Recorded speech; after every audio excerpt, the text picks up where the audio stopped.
Good morning, good afternoon, good evening. Thank you for tuning in to the Super Barley Brothers podcast, where four middle-aged fathers discuss a range of nerdy things, including craft beer, video games, comics, movies, tech, and so forth. We hope you enjoy the show. This podcast is for entertainment purposes only. We have no affiliation with any companies, individuals, or properties mentioned herein. Any trademarks or copyrights utilized belongs to those entities that it is associated with. Hey, Jerry here from Super Barley Brothers. Just gonna do a quick video game review on Tom Clancy's Splinter Cell Blacklist. Developed and published by Ubisoft on PC, PlayStation 3, Wii U, and Xbox 360. It's considered a stealth third-person action-adventure. Release date August 20th, 2013. Today is May 30th, 2014. I'm slightly behind. It is rated M for mature, as content is generally suitable for ages 17 and up due to blood and gore, drug reference, intense violence, and strong language. If you've never played a Splinter Cell game, you should really rectify that situation. They are a fantastic series, in my opinion. Unfortunately, I did not play the PSP one, and I haven't actually finished Double Agent. I need to hop back onto my 360 and try to finish that one up. Tom Clancy, of course, was originally a writer, does fantastic series such as the Jack Ryan series, and then, of course,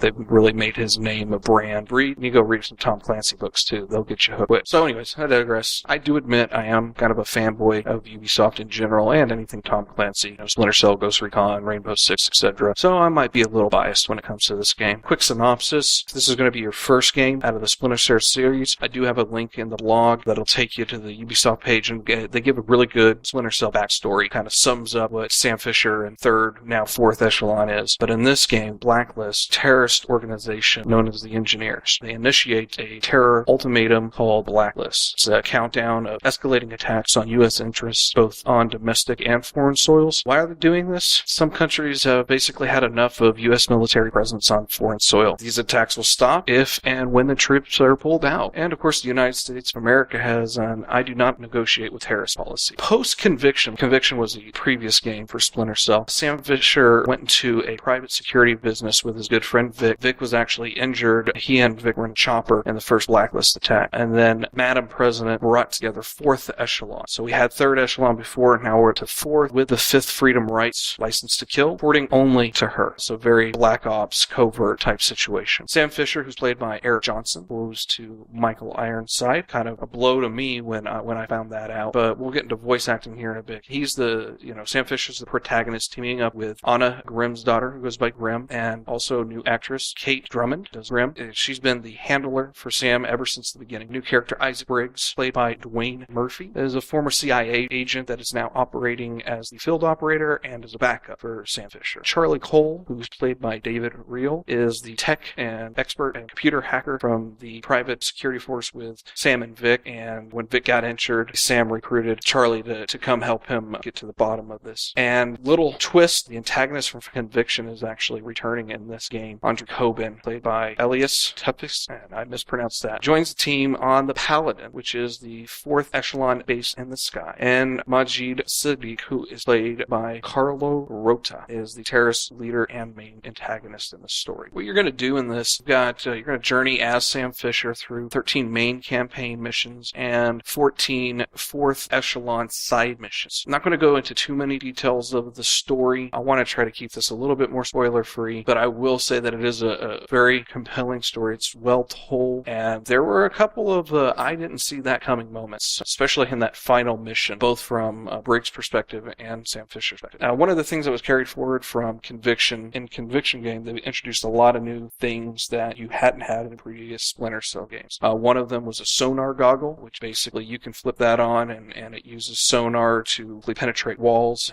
ceilings, floors, and so you can have a little bit more of an understanding of what's going to be in that next room. The white silhouette for last seen position by your enemies returns from Conviction. Basically what that is if you get into a combat situation and they spot you, you get a white silhouette in that position, and you can use that to your advantage and go run around to another situation where the enemies are still concentrating their attention on that last known position, and you can do some sneak stuff behind them. Also, of course, enemy tagging and the mark and execution. The weapons I use, I only got up to 3 marks in execution. And in this game, they introduce a new way for players to have totally different experiences with game's playstyle. I really like what they did here. There's 3 different ones. There's Ghost, Panther, and Assault. Ghost is for those really die-hard Splinter Cell fans that really want to go back into the stealth mode, you can utilize non-lethal both in the hand-to-hand and weaponry. Your goal is to remain undetected and or avoid enemies altogether. They totally sneak by them, use noisemakers to make them go to a different place. Definitely use the shadows. Panther is kind of an in-between Ghost and Assault Panther. You can do lethal in both hand-to-hand and weaponry. You don't necessarily have to avoid the enemies, but you do not leave any witnesses. You're still utilizing the shadows. You can still use trickery like you do in Ghost, but the main goal of that is that you're basically going to take them out. And Assault is full-out combat, again, using that last known position to deceive and to your advantage. Frag grenades, incendiary grenades, non-silenced assault rifles, etc. For the 4th echelon side missions, it's a little bit more controlled on what you choose. I also found these missions to actually be a little bit more difficult than the campaign, even though I played them at, both the normal difficulty. Grimm's missions are more Ghost Panther oriented. Don't raise any alarms. Don't become detected. If you do, it's mission failed. There's no checkpoints. You have to start all over again. That is really challenging, but it's also that a lot of the missions for Grimm were in broad daylight. So being stealth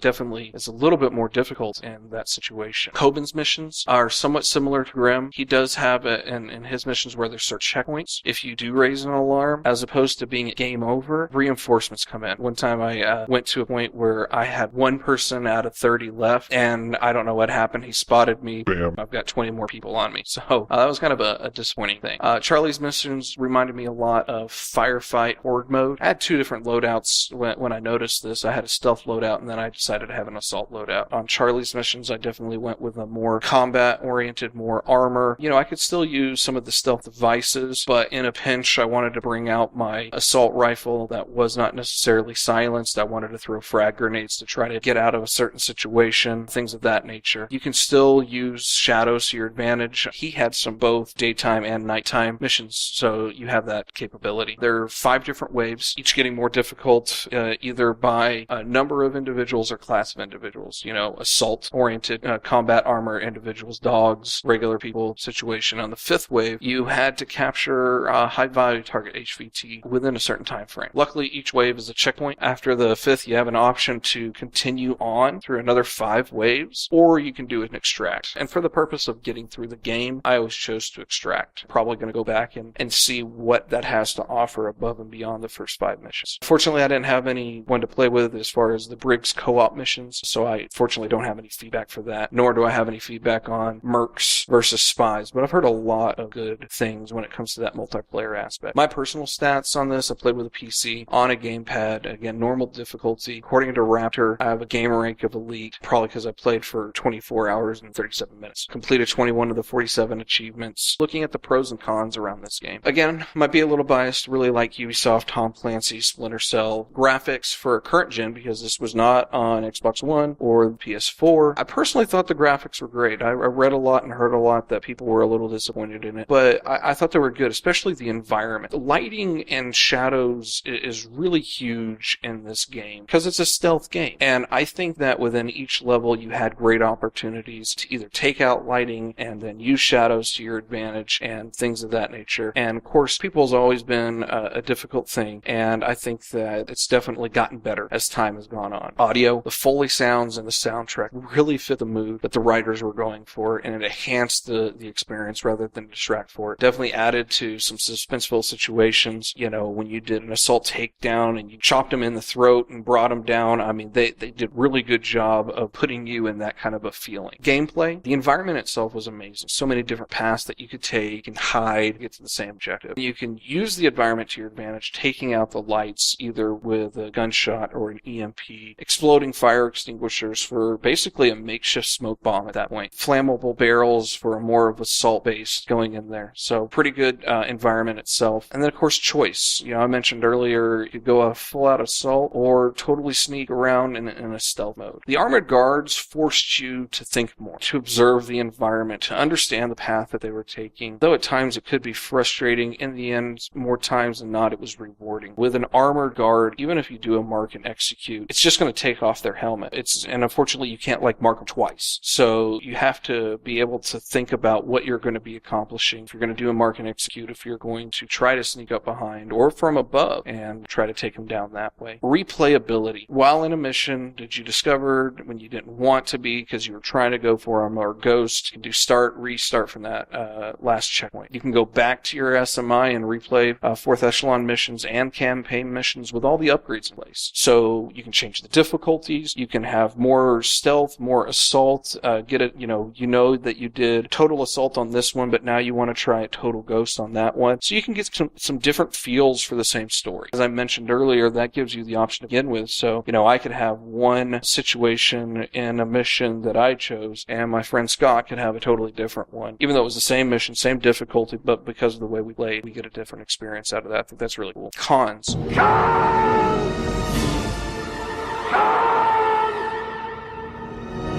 The voice acting. This was really an in-between. I was torn on this particular one. I don't think it was as good as it could have been. Take it aside that Michael Ironside wasn't Sam Fisher. Take that out of the picture. It just seemed like they didn't put a lot of effort into it. Maybe it was because it was their first time in these roles and they were trying to figure out the roles. I'm not saying I'm a voice actor, nor do I know what they go through, but I kind of missed Michael Ironside's sarcasm that he portrayed with Sam Fisher. But on the plus side, it wasn't as horribly horrific as the Star Trek 2013 game was when concerns with voice acting. So that's why I kind of put it like as an in-between. They did replace Sam with Eric, and they also replaced Grim with the other individual as well. So you had two of the main characters that were replaced, and then of course brand new characters. To me, Michael will always be Sam, much like Kevin Conroy will always be the voice of Batman. But I don't think Eric screwed it up. It was just different. Gameplay, more times than not, I personally had some difficulties marking enemies utilizing the sonar goggles if they were on the other side of the wall. I don't know if I was just not aiming properly at them or anything like that. This is me stretching, trying to find cons. I really enjoyed this game. On a 1 to 5 scale, 5 being the best, I rate it as a 5. I would have bought it out of the gate. Just me personally, I don't have a lot of free time. Exactly why I haven't bought Assassin's Creed 4 or Watch Dogs yet. Just don't have a lot of free time. This is my first time doing an audio review. Hopefully you liked it. Definitely doing a lot more stuff with the Super Barley Brothers. We're doing gameplays on our YouTube channel. We're doing podcasts every 2 weeks and everything like that. We're going to be teaming up with another friend that has a different side of the coin when it comes to the nerd factor along the comics and cons. So we're definitely having fun. So appreciate you listening, reading. I'll take it easy. You've been listening to the Super Barley Brothers podcast. Join the conversation utilizing Super Barley Bros on WordPress, Podbean, YouTube, Google+, Gmail, and on their Facebook group. On iTunes, Super Barley Brothers. Leave any kind of comments, questions, suggestions, concerns, etc. Individually, we can be reached on Twitter, Jerry, JD_Chef, Ian, Fiend75002, also on Twitch, John, Phoenix42, that's PH03NIX42, and Scott, Flip42, FL1P42, also on Twitch. See you in a couple weeks.